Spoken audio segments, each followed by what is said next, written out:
You know what the most terrifying question in human history is? It's not what happens when we die, or are we alone in the universe? No, it's this: what if you could go back? Not to fix your mistakes. God knows we'd need a fleet of DeLoreans for that disaster, but to witness, to feel history as it bled, laughed, and screamed its way into existence. The thing is, some people claim they have. Real people, documented people, people with Oxford degrees and military ranks and psychiatric licenses who swear they've slipped through time like Alice down the rabbit hole.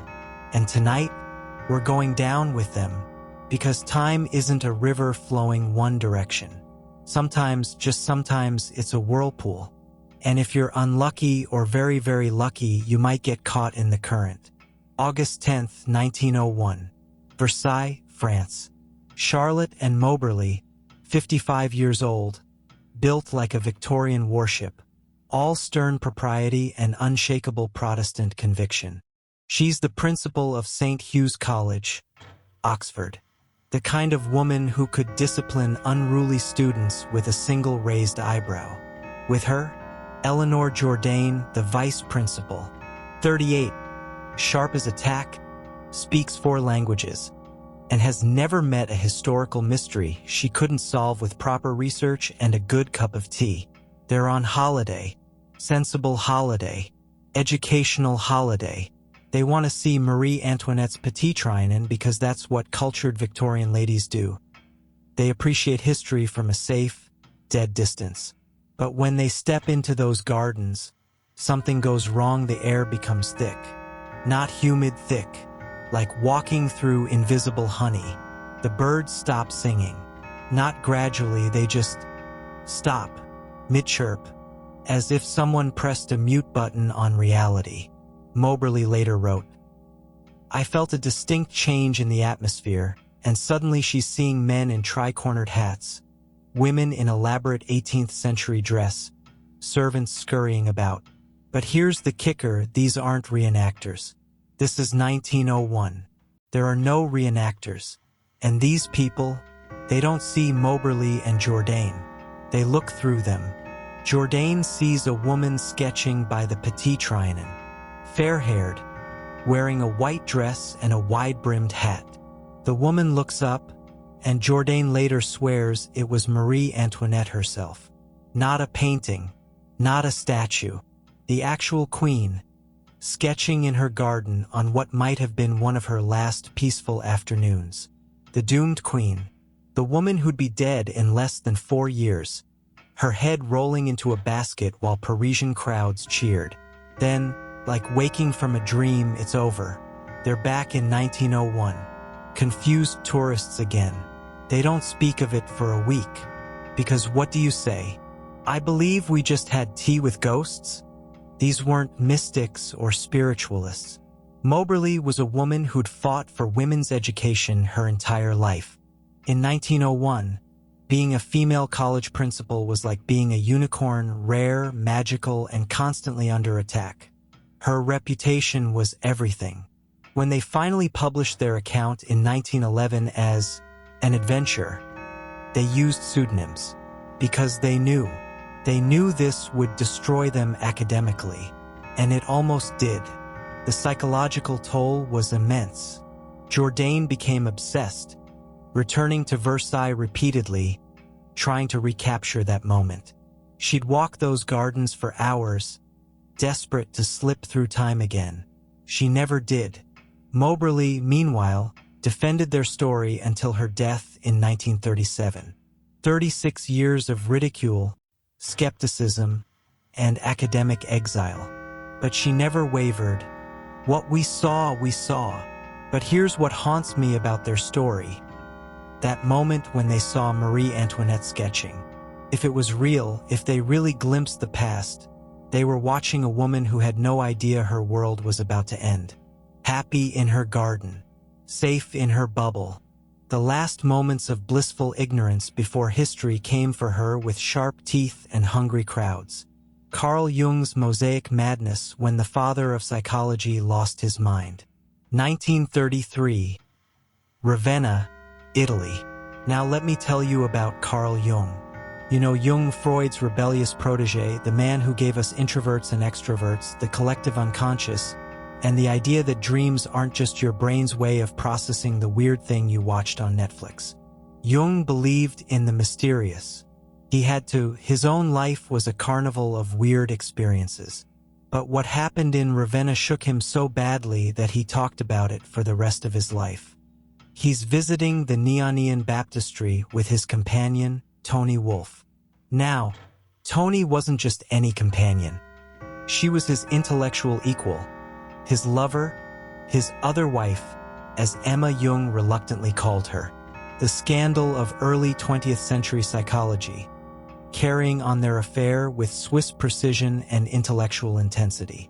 They enter this ancient building, and Jung sees for magnificent mosaics depicting maritime scenes in an ethereal blue light. He and Toni discuss them in detail. Jung is fascinated. These aren't in any guidebook.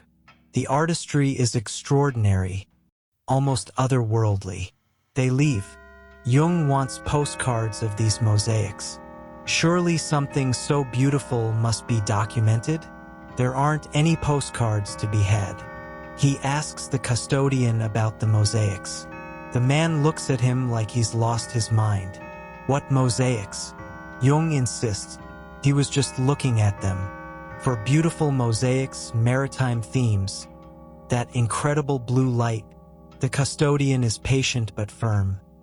Sir, there are no mosaics like that in the baptistry. A few years later, Jung asks a friend to check when he visits Ravenna. The friend returns, "Carl, I'm sorry, but there are no maritime mosaics in that baptistry. There never have been." This wasn't just an embarrassing mistake for Jung. This was an existential crisis. Here's a man who'd built his entire career on understanding the human psyche, and his own mind had just played the most elaborate trick imaginable. He called it among the most curious events in my life. But curious doesn't capture it. This was terrifying, because if Carl Jung, the man who mapped the human unconscious, couldn't trust his own perceptions, then what hope did the rest of us have? The psychological implications were staggering. Had he and Toni shared a hallucination, a psychotic break, or had they somehow glimpsed mosaics from another time? Perhaps mosaics that had once existed but were destroyed centuries ago. And there's the relationship dynamic. Toni saw them too. This brilliant, analytical woman who challenged Jung intellectually for decades. If it was madness, it was shared madness. If it was real, well, that might be worse. Jung never got his answer. For the remaining 30 years of his life, he'd tell this story with the precision of a scientist and the wonder of a child. Because sometimes, the human mind encounters something so far outside its experience that it can only stand there, mouth open, trying to make sense of the impossible. The man who explained dreams couldn't explain his own waking vision. And that, perhaps, is the most human thing of all. The green children of Woolpit medieval immigration crisis. Circa 1150. Woolpit, Suffolk, England. Forget everything you think you know about medieval life.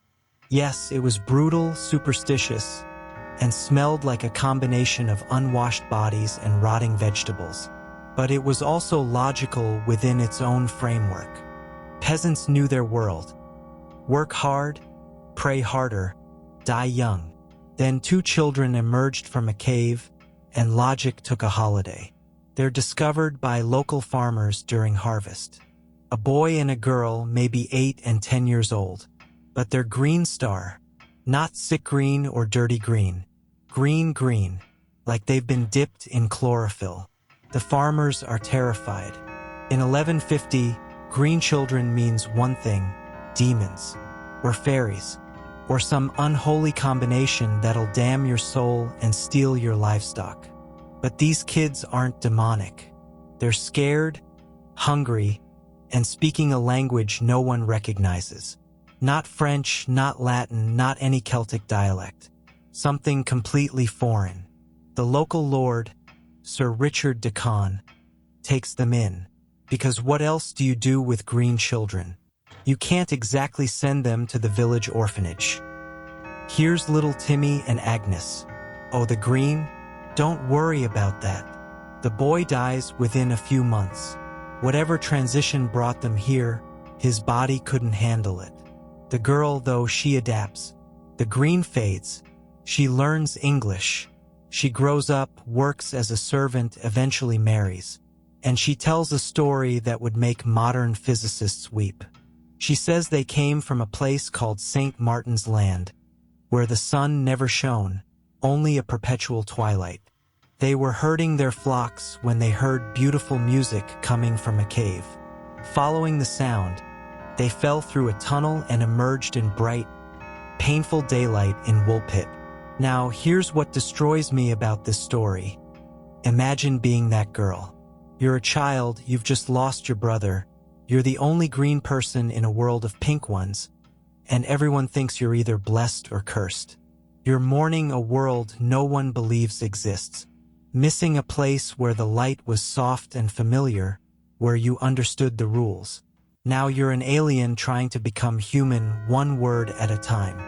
The psychological trauma would be immense, but she survived. She learned. She adapted. And she never stopped insisting that her world was real.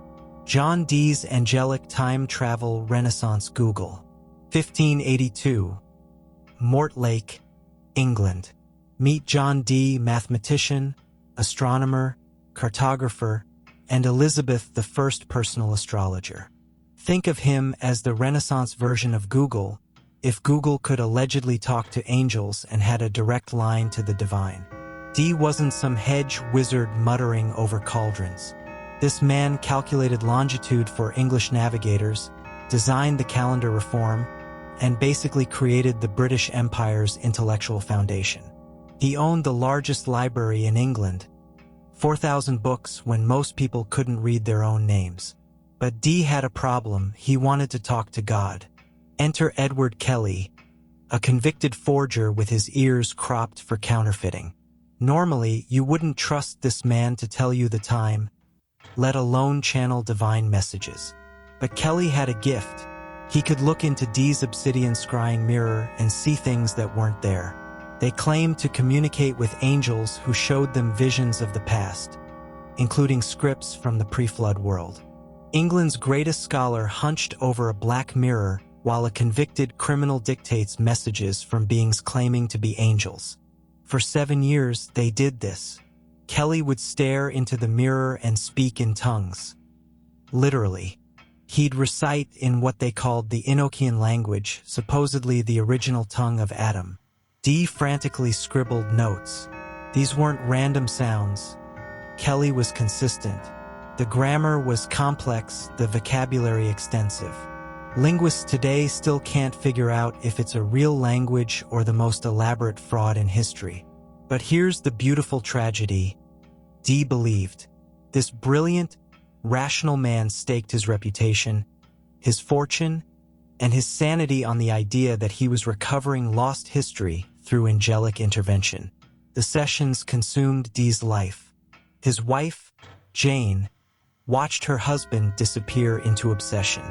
He sold his library, his beloved books, to fund their travels across Europe, chasing angelic visions. The man who'd calculated the stars was lost in conversations with invisible beings. Kelly, meanwhile, was growing increasingly unstable. He'd sometimes emerge from sessions claiming the angels wanted him to have sex with Dee's wife, because apparently even celestial beings have questionable judgment. Eventually, Kelly tried to turn lead into gold, failed spectacularly, and died jumping from a tower while trying to escape prison. Dee returned to England, broken and poor. He died in obscurity, his reputation destroyed. But that mirror is still in the British Museum. You can go see it today. And sometimes, tourists claim they see things in it that aren't reflected in the room. The question isn't whether Dee really talked to angels. The question is, What drove England's most rational man to spend his life listening to voices only he could hear? The Philadelphia Experiment, when military meets madness. October 28, 1943. Philadelphia Naval Shipyard. World War II. The Nazis are perfecting rockets, the Japanese are building suicide planes, and the U.S. Navy is getting desperate. They need an edge. Something impossible. Something that'll make their ships invisible to enemy fire. Enter the USS Eldridge. Destroyer escort. Nothing special. Except according to witnesses, on that October day, it didn't just become invisible, it jumped through time. The official story? Degaussing experiment. They were testing magnetic fields to make ships invisible to magnetic mines. Standard stuff. Boring stuff. The unofficial story? They achieved electromagnetic invisibility. But something went wrong. Catastrophically wrong. The witnesses. Carlos Allende claimed to be on the SS Andrew Furuseth, a merchant ship, when he saw the Eldridge disappear in a shimmer of green light. Not just invisible *gone star. Then it reappeared in Norfolk, Virginia, 200 miles away. Instantaneously. When it materialized back in Philadelphia, the crew was changed. Some sailors were found fused into the metal bulkheads. Their bodies melted into the ship's structure. Others suffered complete mental breakdowns, babbling about existing in multiple times simultaneously. A few simply vanished, never to be found. The survivors reported experiencing the ship's entire journey compressed into seconds. They felt the Norfolk Harbor, the Philadelphia shipyard, and some strange other where all at the same time. Forget the physics. The real story is what happened to those men. These were young sailors, 19 and 20 years old. Farm boys and city kids who'd signed up to fight fascism and found themselves trapped in a science fiction nightmare. Imagine being fused with metal, still alive, still conscious, but unable to move or speak. Your atoms scattered across space and time while your mind remains terrifyingly aware. The Navy transferred survivors to psychiatric hospitals, classified them permanently insane. Because how do you treat temporal displacement psychosis? How do you heal a mind that's experienced existing in multiple realities? Now, most historians say the Philadelphia experiment never happened. Degaussing tests don't cause time travel. Allende was a known fantasist. The Navy denies everything. But here's what haunts me. Those men who claim to be survivors spent the rest of their lives insisting it was real. They gained nothing from the story. No fame, no fortune. Just decades of being dismissed as delusional. What would drive someone to maintain such an elaborate lie for 40 years? Unless, of course, it wasn't a lie. Let's pause here, because you're probably thinking what I'm thinking. This is all very entertaining, but time doesn't work this way. Time is linear, cause precedes effect. Yesterday happened before today, which happens before tomorrow. Except, does it? Einstein proved time is relative. Quantum mechanics suggests multiple realities exist simultaneously. String theory proposes extra dimensions where past, present, and future might be equally real. Maybe time isn't a river. Maybe it's an ocean, with currents and eddies and places where the water gets strange. Maybe some people, whether through genetics, trauma, or pure accident, can sense those strange currents. Or maybe humans are just really, really good at fooling themselves. The thing is, it doesn't matter which explanation is true. What matters is that real people have experienced something so profound, so life-changing, that they've risked everything to tell their story. So let's go deeper, because the best time-slip stories aren't about time at all. They're about what it means to be human when reality stops making sense. When time becomes personal, the dream of Scipio Roman Empire gets spiritual. 129 BCE, Rome. Publius Cornelius Scipio Aemilianus Africanus, let's call him Scipio, is having the worst week of his life. He's just destroyed Carthage, literally wiped it from the map, sold 50,000 people into slavery, and salted the earth so nothing will ever grow there again. He should be celebrating. He's the most successful Roman general of his generation. He's ended the Punic Wars forever. He's guaranteed Roman dominance for centuries. Instead, he's having nightmares. Then, on one particular night, Scipio has a dream so vivid, so detailed, that 65 years later, Cicero will turn it into one of Rome's most influential philosophical texts. In this dream, Scipio meets his grandfather in the heavens.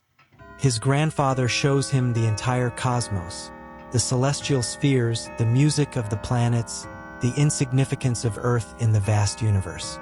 But then, the grandfather shows him something else, the future of Rome. The vision, Scipio sees it all.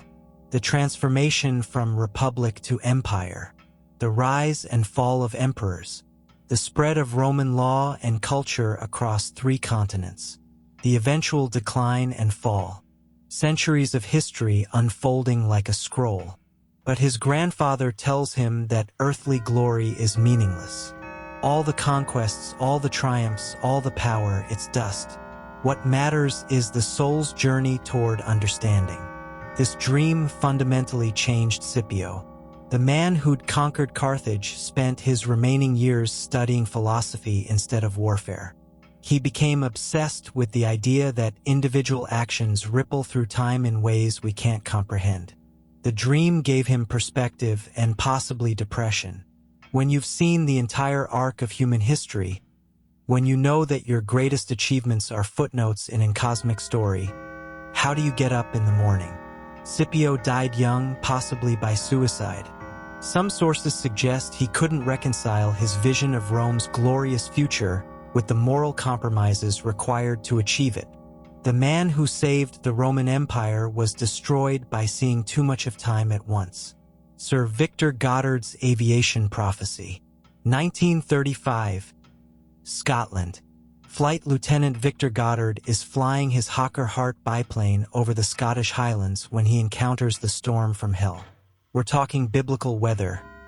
Lightning that turns the sky purple, wind that threatens to tear his plane apart, rain like bullets against his windscreen. He's fighting for his life, wrestling with controls that feel like they're connected to nothing, when suddenly calm. Complete, unnatural calm. Below him is RAF Drem, an airfield he knows well. Except it's not the RAF Drem he remembers. This one is bustling with activity. Modern buildings where he remembers rubble. Fresh tarmac where he remembers grass. And the planes are yellow. In 1935, RAF planes are silver. Always silver. Yellow planes don't exist in the Royal Air Force. Goddard circles the field, studying every detail. Ground crew in blue overalls, the RAF uses brown. Mechanics working on yellow aircraft he doesn't recognize. Everything is too perfect, too modern, too wrong. Then the storm returns, violent as before. When it clears again, he's looking at the RAF Drem he knows. Abandoned buildings, overgrown runways, no activity. He lands, badly shaken, and tells no one. Because what do you say? I think I just saw the future, and it's painted yellow? The prophecy fulfilled. 4 years later, RAF Drem is reactivated as a training base. The buildings are renovated exactly as Goddard saw them. Fresh tarmac is laid. And in 1939, the RAF adopts yellow as the standard training aircraft color. The ground crew uniforms change from brown to blue. Everything Goddard saw in that brief, impossible moment comes true with mechanical precision. This broke Goddard's understanding of causality. As a military man, he believed in order, sequence, logical progression. But if he could see the future, what did that mean for free will? For planning? For the very nature of decision-making? He spent the war years wondering if every choice was predetermined. If his vision was real, then the future was fixed. Every battle plan, every strategic decision, was he choosing, or just fulfilling a destiny he'd already glimpsed. Goddard never claimed to be psychic. He insisted it was an anomaly, a one-time event. But it haunted him. In his later writings, he questioned whether time might be more flexible than human perception allows. The man who saw tomorrow spent the rest of his life wondering if tomorrow had already seen him. The Modern Time Slips, Contemporary Mysteries. 1979. Montélimar, France. Len and Cynthia Gisby are driving through southern France on holiday. Typical British tourists. Guidebook, camera, modest budget, and a healthy skepticism about anything that isn't properly documented. They stop at a small hotel for the night. Rustic place, family-run, incredibly cheap. The kind of discovery you brag about to friends. We found this charming little place that tourists haven't ruined yet. The staff wear old-fashioned uniforms. The decor is charmingly outdated. The other guests seem to be playing period dress-up. Everything has an antique authenticity that makes them feel like they've stepped back in time. In the morning, they continue their journey. But Cynthia realizes she's left her camera behind. They turn around to retrieve it. The hotel is gone. Not closed, * gone star. Where it stood the night before, there's just empty countryside. No foundation, no driveway, no signs that a building ever existed there. They drive around for hours, check maps, ask locals. No one has heard of a hotel in that location. Never has been one, they're told. But they have the receipt. They have the memory. They remember checking out, speaking with the desk clerk, getting directions. Similar stories emerge worldwide. What's real? A family in Liverpool enters a shop selling old-fashioned children's toys and clothing. When they return the next day to buy a dress they'd admired, the shop doesn't exist. The storefront is boarded up, has been for years. A couple in Japan stops at a traditional tea house during a rural drive. The elderly proprietor serves them in exquisite vintage cups while discussing the local history of 200 years ago as if he'd lived it. When they try to find the tea house again, locals insist there's never been one on that road. Security cameras in an English shopping center record shoppers in Victorian dress browsing modern stores. The footage lasts 3 minutes. Then the figures simply vanish. The security guards watch it happen in real time, but can find no trace of the people afterward. What makes modern time slips fascinating is that we now have tools to verify experiences.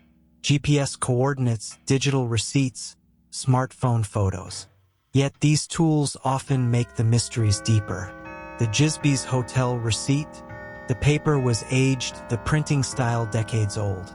The GPS coordinates led to empty countryside. Their phone photos showed an empty field, even though they swore they photographed the hotel. Technology doesn't solve the mystery. It just documents the impossibility more precisely. Modern witnesses face a unique challenge. In medieval times, if you saw something impossible, you blamed it on God, the devil, or fairies. Your community might doubt you, but they had a framework for the inexplicable. Today's witnesses have no such luxury. They live in a scientific, rational world that demands evidence for everything. When they can't produce that evidence, they're not just doubted, they're pathologized. These people don't want to be famous. They want answers.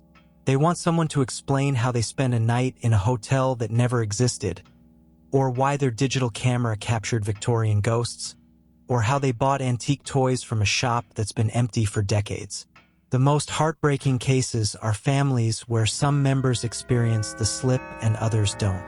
Imagine a father and daughter entering a historical shop together, but only the daughter sees the 1920s decor and period dress staff. The father sees an empty building. They're sharing the same space but experiencing different realities. How do you maintain a relationship when you can't agree on? After diving deep into these stories, patterns emerge. Common features include weird physical effects, flatness, unreality, depression, or sudden cold. Witnesses across centuries and continents report remarkably similar sensations. The atmospheric changes, air becoming thick, sounds muffled, colors drained or intensified, the sense of wrongness that precedes the experience, the difficulty explaining what happened afterward, and the psychological aftermath, depression, obsession, a sense of displacement in their own time, as if seeing another era makes it impossible to fully inhabit this one. Why these people? Moberly and Jourdain were academic rationalists. Jung was a trained psychologist. Goddard was a military officer. These weren't people predisposed to fantasy. Yet they all experienced something that defied their worldview so completely that they spent years trying to understand it. They didn't seek fame or fortune from their stories. Many published under pseudonyms or waited decades to speak publicly. What they sought was understanding, some framework that could contain their experience without dismissing it. The reality question: did these things really happen? Are time slips real? Here's what I think: it doesn't matter. What matters is that human consciousness is capable of experiences so vivid, so detailed, so consistent across cultures and centuries, that we're still talking about them decades or centuries later. Whether it's literal time travel, shared hallucination, or accessing some collective memory embedded in places, the experience is real to those who live it. And that experience changes them permanently. So, if I could turn back time, really travel through history, would I? After researching these cases, I'm not sure I'd want to, because time travel, if it exists, isn't about adventure. It's about witnessing humanity at its most raw, most vulnerable, most real. Moberly and Jourdain saw Marie Antoinette in her last moments of innocence. Jung glimpsed art that may have existed in a time beyond memory. Scipio saw the entire sweep of human empire and felt crushing despair at its ultimate meaninglessness. Time travel is about confronting the weight of human experience compressed into impossible moments. It's about seeing the threads that connect all our stories across centuries and realizing how fragile, how precious, how brief our individual moments really are. We live in an age obsessed with time. We track it, save it, waste it, invest it. We have atomic clocks accurate to billionths of a second, yet we can't answer the basic question of what time actually is. These historical accounts remind us that human perception of time is malleable.